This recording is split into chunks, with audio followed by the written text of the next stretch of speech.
Everyone, Shraddha here. So I'm going to suggest you one thing to not to do on LinkedIn, that I have made one mistake and it's truly not good for me. So what I did was, there is an option to verify now, right? So there would be two options to verify your account on LinkedIn. First would be you can use your government ID, and another would be your eligible company's Gmail account.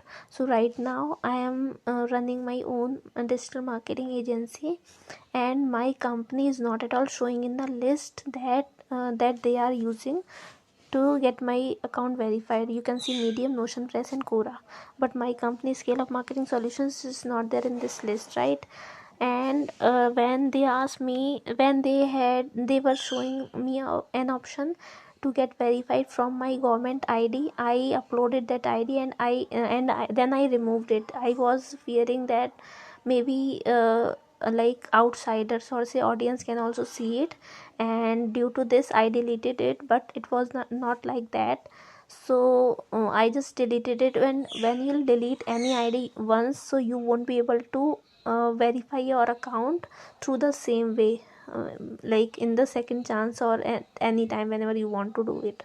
So I have just one option left to verify it from this, like these three email ID, and I want to get verified from my company's ID, Scale Up Marketing Solutions.